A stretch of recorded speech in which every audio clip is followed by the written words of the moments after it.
श्री माननीय नरेंद्र मोदी जी को अब मैं अत्यंत आदर पूर्वक उनके आशीर्वचन के लिए आमंत्रित करता हूं। माननीय प्रधानमंत्री महोदय।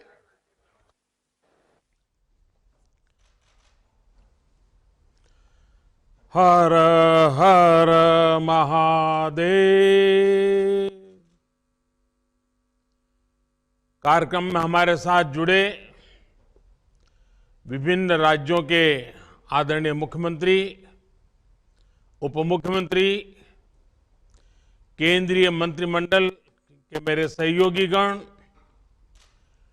टूरिज्म इंडस्ट्री के साथी, देश विदेश से वाराणसी पहुंचे टूरिस्ट, अन्य महानुभाव, देवी और सज्जनों, आज लोहड़ी का उमंग भरा त्योहार है। आने वाले दिनों में हम उत्तरायण,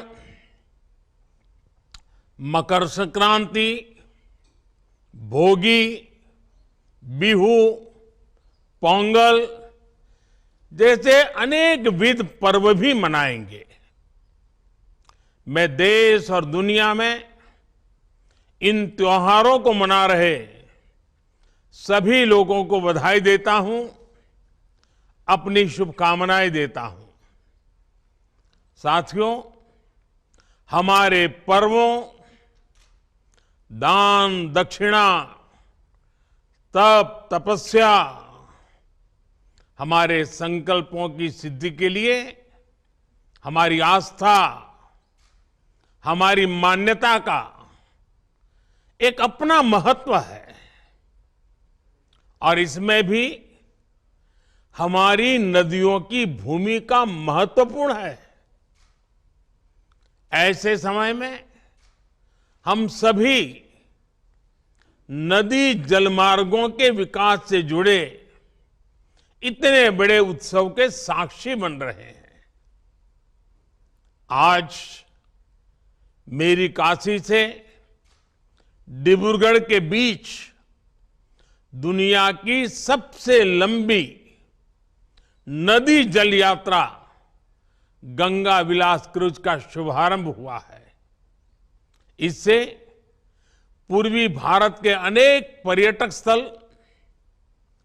वर्ल्ड टूरिज्म मैप में और प्रमुखता से आने वाले हैं। काशी में गंगा पार ये जो नई निर्मित अद्भुत टेंट सिटी से वहां आने और रहने का एक और बड़ा कारण देश दुनिया के पर्यटकों, श्रद्धालुओं को मिला है।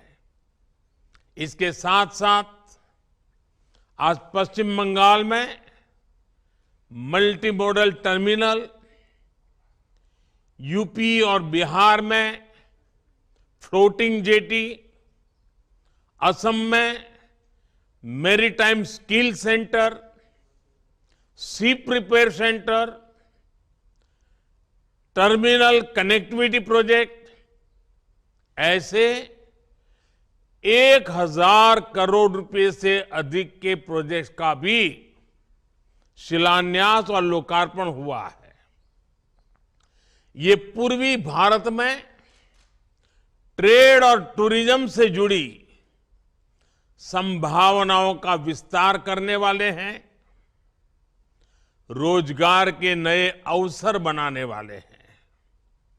साथियों, गंगा जी हमारे लिए सिर्फ एक जलधारा भर नहीं है, बल्कि ये प्राचीन काल से इस महान भारत भूमि की तप तपस्या की साक्षी है। भारत की स्थितियां, परिस्थितियां कैसी भी रही हो, मां गंगे ने हमेशा कोटि कोटि भारतीयों को पोषित किया है, प्रेरित किया है। इससे बड़ा दुर्भाग्य क्या हो सकता है कि गंगा जी के किनारे की पूरी पट्टी की आजादी के बाद विकास में पिछड़ती ही चली गई। आगे जाने की तो बात ही छोड़ दीजिए। इस वजह से लाखों लोगों का गंगा किनारे से पलायन भी हुआ। इस स्थिति को बदला जाना जरूरी था। इसलिए हमने एक नई अप्रोच के साथ काम करना तय किया। हमने एक तरफ नमामि गंगे के माध्यम से गंगा जी की निर्मलता के लिए काम किया, वहीं दूसरी तरफ अर्थ गंगा का भी अभियान चलाया। अर्थ गंगा यानी हमने गंगा के आसपास बसे राज्यों में आर्थिक गतिविधियों का एक नया वातावरण बनाने के लिए कदम उठाए। ये गंगा विलास क्रूज इस अर्थ गंगा में उसके एक अभियान को नई ताकत देगा। उत्तर प्रदेश, बिहार, असम, पश्चिम बंगाल और बांग्लादेश की यात्रा के दौरान ये क्रूज हर तरह की सुविधा मुहैया कराएगा। साथियों, आज मैं उन सभी विदेशी टूरिस्ट का विशेष अभिनंदन करता हूं जिस क्रूज के माध्यम से पहले सफर पर निकलने वाले हैं। आप सभी एक प्राचीन शहर से एक आधुनिक क्रूज से सफर करने जा रहे हैं। मैं अपने इन विदेशी टूरिस्ट साथियों से विशेष तौर पर कहूंगा कि India has everything that you can imagine. It also has a lot beyond your imagination. India cannot be defined in words. India can only be experienced from the heart, because India has always opened her heart for everyone, irrespective of region or religion, creed or country. We welcome all our tourist friends from different parts of the world. साथियों, एक cruise यात्रा एक साथ अनेक नए अनुभव लेकर आने वाली है। ये जो लोग इसमें से अध्यात्म की खोज में हैं, उन्हें वाराणसी, काशी, बोधगया, विक्रमशिला, पटना साहिब और माजुली की यात्रा करने का सौभाग्य मिलेगा। जो मल्टीनेशनल क्रूज का अनुभव लेना चाहते हैं, उन्हें ढाका से होकर गुजरने का अवसर मिलेगा। जो भारत की नेचुरल डायवर्सिटी को देखना चाहते हैं, उन्हें ये क्रूज सुंदरवन और असम के जंगलों की सैर कराएगा। जिन लोगों की रुचि भारत में नदियों से जुड़े सिस्टम को समझने में है, उनके लिए यात्रा बहुत महत्वपूर्ण होगी, क्योंकि ये क्रूज 25 अलग अलग नदियां या नदी धाराओं से होकर गुजरेगी। और जो लोग भारत के समृद्ध खान पान का अनुभव लेना चाहते हैं, उनके लिए भी ये बेहतरीन अवसर है। यानी भारत की विरासत और आधुनिकता का अद्भुत संगम हमें इस यात्रा में देखने को मिलेगा। क्रूज टूरिज्म का ये नया दौर इस क्षेत्र में हमारे युवा साथियों को रोजगार, स्वरोजगार के नए अवसर भी देगा। विदेशी पर्यटकों के लिए तो ये आकर्षण होगा ही। देश के भी जो पर्यटक पहले ऐसे अनुभवों के लिए विदेश जाते थे, वे अब पूर्वी भारत का रुख कर पाएंगे। ये क्रूज जहां से भी गुजरेगा, वहां विकास की एक नई लाइन तैयार करेगा। क्रूज टूरिज्म के लिए ऐसी ही व्यवस्थाएं हम देश भर के नदी जलमार्गों में तैयार कर रहे हैं। शहरों के बीच लंबे रिवर क्रूज के अलावा हम अलग अलग शहरों में छोटे क्रूज को भी बढ़ावा दे रहे हैं। काशी में भी इस प्रकार की व्यवस्था अभी चल रही है। ये हर पर्यटक वर्ग की पहुंच में हो, इसके लिए बजट से लेकर लग्जरी क्रूज तक हर प्रकार की सुविधाएं देश में विकसित की जा रही हैं। साथियों, देश में क्रूज टूरिज्म और हेरिटेज टूरिज्म का ये संगम ऐसे समय में हो रहा है जब भारत में पर्यटन का एक बुलंद दौर शुरू हो रहा है।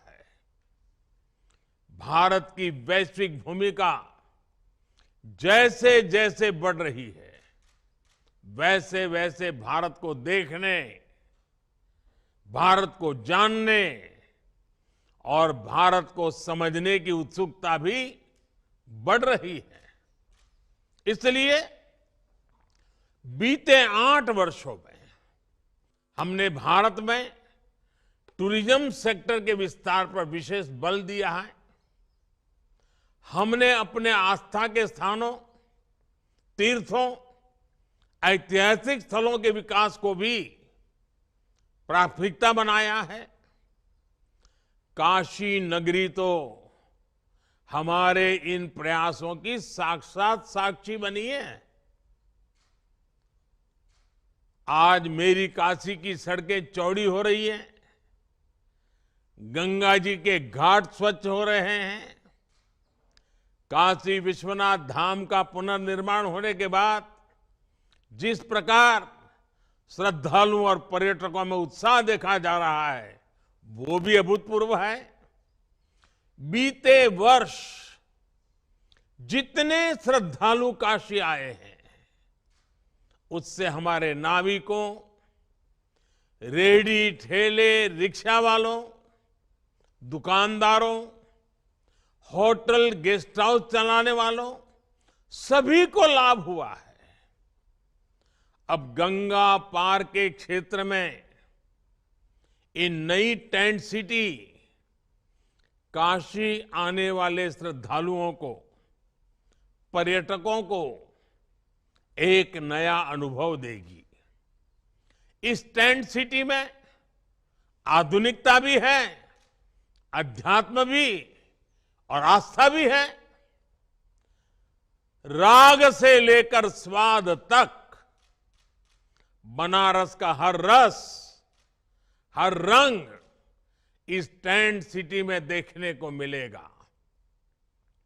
साथियों, आज का ये आयोजन 2014 के बाद से देश में जो नीतियां बनी, जो निर्णय हुए, जो दिशा तय हुई, उसका प्रतिबिंब है। 21वीं सदी का ये दशक भारत में इंफ्रास्ट्रक्चर के कायाकल्प का दशक है। इस दशक में भारत के लोग आधुनिक इंफ्रास्ट्रक्चर की जो तस्वीर देखना जा रहे हैं, जिसकी कल्पना तक किसी जमाने में मुश्किल थी, चाहे घर, टॉयलेट, बिजली, पानी, कुकिंग गैस, शिक्षण संस्थान और अस्पताल जैसा सामाजिक इंफ्रास्ट्रक्चर हो, डिजिटल इंफ्रास्ट्रक्चर हो, या फिर रेलवे, हाईवे, एयरवे और वाटरवे जैसा फिजिकल कनेक्टिविटी, इनसे जुड़ा हुआ इंफ्रास्ट्रक्चर हो। ये आज भारत के तेज विकास का, विकसित भारत के निर्माण का सबसे मजबूत स्तंभ है। सबसे चौड़े हाईवे, सबसे आधुनिक एयरपोर्ट, आधुनिक रेलवे स्टेशन, सबसे ऊंचे और लंबे पुल, सबसे ऊंचाई पर बनने वाली लंबी टनल से नए भारत के विकास का प्रतिबिंब हम सब अनुभव करते हैं। इसमें भी नदी जलमार्ग भारत का नया सामर्थ्य बन रहे हैं। साथियों, आज गंगा विलास क्रूज की शुरुआत होना भी एक साधारण घटना नहीं है। जैसे कोई देश जब अपने दम पर सैटेलाइट को अंतरिक्ष में स्थापित करता है तो वो उस देश की तकनीकी क्षमता को दिखाता है। वैसे ही 3200 किलोमीटर से ज्यादा लंबा ये सफर भारत में इनलैंड वाटरवे के विकास, नदी जलमार्गों के लिए बन रहे आधुनिक संसाधनों का एक जीता जागता उदाहरण है। 2014 से पहले देश में वाटरवे का थोड़ा बहुत ही उपयोग होता था। ये हाल तब था जब भारत में वाटरवे के माध्यम से व्यापार का हजारों साल पुराना इतिहास था। 2014 के बाद से भारत अपनी इस पुरातन ताकत को आधुनिक भारत के ट्रांसपोर्ट सिस्टम की बड़ी शक्ति बनाने में जुटा है। हमने देश की बड़ी नदियों में नदी जलमार्गों के विकास के लिए कानून बनाया है, विस्तृत एक्शन प्लान बनाया है। 2014 में सिर्फ 5 राष्ट्रीय जलमार्ग देश में थे। आज 24 राज्यों में 111 राष्ट्रीय जलमार्गों को विकसित करने पर काम हो रहा है। इनमें से लगभग 2 दर्जन जलमार्गों पर सेवाएं अभी चल रही है। 8 वर्ष पहले तक सिर्फ 30 लाख मैट्रिक टन कार्गो ही नदी जलमार्गों से ट्रांसपोर्ट होता था। आज ये कैपेसिटी 3 गुना से भी अधिक हो चुकी है। नदी जलमार्गों का इस्तेमाल करने वाले लोगों की संख्या भी लगातार बढ़ रही है। इसमें भी गंगा पर बन रहा ये नेशनल वाटरवे पूरे देश के लिए एक मॉडल की तरह विकसित हो रहा है। आज ये वाटरवे ट्रांसपोर्ट, ट्रेड और टूरिज्म तीनों के लिए एक महत्वपूर्ण माध्यम बन रहा है। साथियों, आज का ये आयोजन पूर्वी भारत को विकसित भारत का ग्रोथ इंजन बनाने में भी मदद करेगा। पश्चिम बंगाल के हल्दिया में आधुनिक मल्टी मॉडल टर्मिनल वाराणसी को जोड़ता है। ये भारत बांग्लादेश प्रोटोकॉल मार्ग से भी कनेक्टेड है और नॉर्थ ईस्ट को भी जोड़ता है। ये कोलकाता पोर्ट और बांग्लादेश को भी कनेक्ट करता है। यानी ये यूपी, बिहार, झारखंड, पश्चिम बंगाल से लेकर बांग्लादेश तक व्यापार कारोबार को सुगम बनाने वाला है। इसी प्रकार जेटी और रोरो फेरी टर्मिनलों का भी नेटवर्क बनाया जा रहा है। इससे आना जाना भी आसान होगा, मछुआरों को, किसानों को भी सुविधा होगी। साथियों, क्रूज हो, कार्गो शिप हो, ये ट्रांसपोर्ट और टूरिज्म को तो बल देते ही है, इनकी सर्विस से जुड़ी पूरी इंडस्ट्री भी नए अवसरों का निर्माण करती है। इसके लिए जो स्टाफ चाहिए, जो स्किल्ड लोग चाहिए, उसके लिए भी ट्रेनिंग का प्रबंध आवश्यक है। इसके लिए गुवाहाटी में स्किल डेवलपमेंट सेंटर बनाया गया है। जहाजों की मरम्मत के लिए भी गुवाहाटी में एक नई फैसिलिटी का निर्माण किया जा रहा है। साथियों, ये जलमार्ग पर्यावरण की रक्षा के लिए भी अच्छे हैं और पैसों की बचत भी करते हैं। एक स्टडी के मुताबिक सड़क के मुकाबले जलमार्ग से परिवर्तन की लागत 2.5 गुना कम आती है। वहीं रेल के मुकाबले जलमार्ग से परिवहन की लागत 1/3 कम होती है। आप कल्पना कर सकते हैं कि वाटरवे से ईंधन की कितनी बचत होती है, पैसा कितना ज्यादा बचता है। भारत ने जो नई लॉजिस्टिक पॉलिसी बनाई है, उसमें भी तेजी से बन रहे ये वाटरवेज बहुत मदद करने वाले हैं। इसमें भी बहुत महत्वपूर्ण बात ये कि भारत में हजारों किलोमीटर लंबा वाटरवे नेटवर्क तैयार होने की क्षमता है। भारत में जो 125 से ज्यादा नदियां और नदी धाराएं हैं, वो लोगों और सामान के ट्रांसपोर्ट में इस्तेमाल की जा सकती है। ये वाटरवे भारत में पोर्ट लेड डेवलपमेंट को भी बढ़ाने में मदद करेंगे। कोशिश यही है कि आने वाले वर्षों में वाटरवेज, रेलवेज और हाईवेज का मल्टी मॉडल आधुनिक नेटवर्क भारत में बने। हमने बांग्लादेश और अन्य देशों के साथ समझौते भी किए हैं, जिससे नॉर्थ ईस्ट की वाटर कनेक्टिविटी भी सशक्त हो रही है। साथियों, विकसित भारत के निर्माण के लिए सशक्त कनेक्टिविटी आवश्यक है। इसलिए हमारा ये अभियान निरंतर चलता रहेगा। नदी जल शक्ति देश के ट्रेड और टूरिज्म को नई बुलंदी दे, इसी कामना के साथ सभी क्रूज यात्रियों को सुखद यात्रा के लिए अनेक अनेक शुभकामनाएं देता हूं। आप सबको बहुत बहुत धन्यवाद। बहुत बहुत धन्यवाद माननीय प्रधानमंत्री महोदय।